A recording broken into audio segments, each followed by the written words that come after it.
bienvenue sur cette partie 2 donc pour enlever le disque. Donc j'ai donc enlevé les deux vis Torx donc, qui étaient ici, hein, ces vis là, voilà, une là et une qu'on peut voir ici. Donc je les ai enlevées. Maintenant ça va être simple. Pour retirer le disque, il va falloir taper au marteau. Donc vous tapez, vous tournez, vous tapez, vous tournez, jusqu'à temps que ça sorte. Voilà, on se retrouve après une fois que ça sort. Voilà, donc ensuite il est sorti, on va pouvoir l'enlever. Alors ce qui est important de faire après, ça va être de nettoyer tout ça. En fait, il va falloir nettoyer tout ça, donc à la brosse métallique, ce que vous voulez. Il va falloir nettoyer tout ça pour que quand on va reposer le nouveau disque, qu'il n'y ait pas de boursouflure. Sinon ça va faire des vibrations dans la pédale.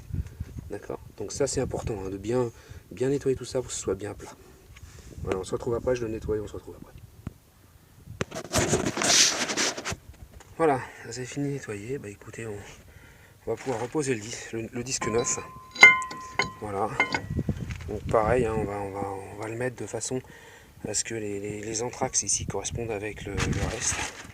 Et puis bah, on va pouvoir remonter tranquillement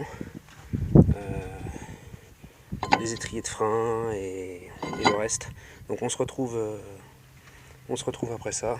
Je vais refixer déjà le disque. Et puis on se retrouve après pour le remontage des étriers de frein. Allez, à tout de suite. Voilà, le disque est remonté. Donc maintenant on va remonter donc, les étriers de frein. Hein, ce qu'on avait démonté tout à l'heure. Donc ça va se positionner un peu comme ça. Et puis derrière on va mettre la vis qui va bien derrière. Donc avant de mettre la vis, par contre, ce que je vous conseille, c'est de mettre un petit peu de W40 dessus. Ça fait pas de mal et vous serez plus tranquille quand vous la redévisserez après. Voilà. Parce qu'elles sont un peu dures des fois. Allez, à tout à l'heure dès que j'aurai remis l'étrier. Voilà. Donc l'étrier, le support d'étrier est remis. Donc ça tourne, on vérifie que ça frotte pas. Donc ensuite on va remettre les plaquettes. Alors on met bien sûr des plaquettes neuves. Hein.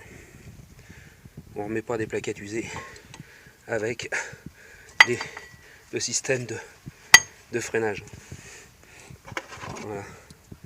Donc on met les plaquettes qui vont bien. Voilà. Et puis on va pouvoir remettre le piston du frein. Alors pour remettre le piston, moi j'ai ce que j'appelle un pousseur de piston. Donc c'est un appareil qui est comme ça, qui est foutu comme ça. Donc on va le mettre entre les deux. Et le fait de mouliner, en fait, ça va permettre au piston de pousser vers le fond. Voilà, je le mets en place et je vous refais voir ça.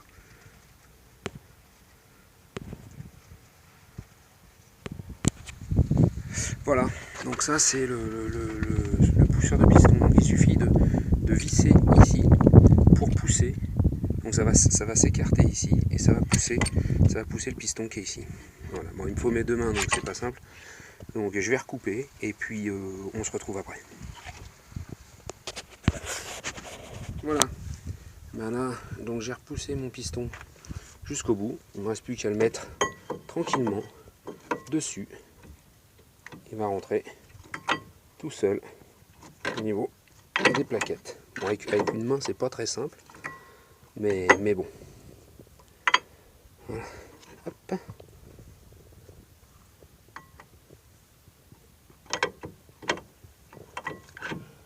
Bon, je le mets et je vous reprends après.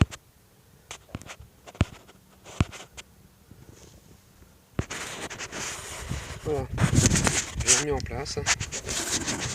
J'ai mis la clé pour tenir donc le contre-écrou, ce qui va me permettre de visser ici, de visser derrière l'écrou que vous avez ici. Donc je vais pouvoir le visser tranquillement. Hop, on va essayer d'une main.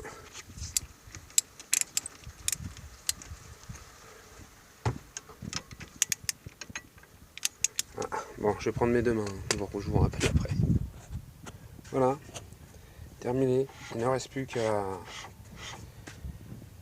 remettre la roue et puis bien évidemment à roder tout ça. Donc freinage tranquille et Et sur la longueur, pas brusque en fait, pour bien rôder en fait, pour bien rôder tout ça.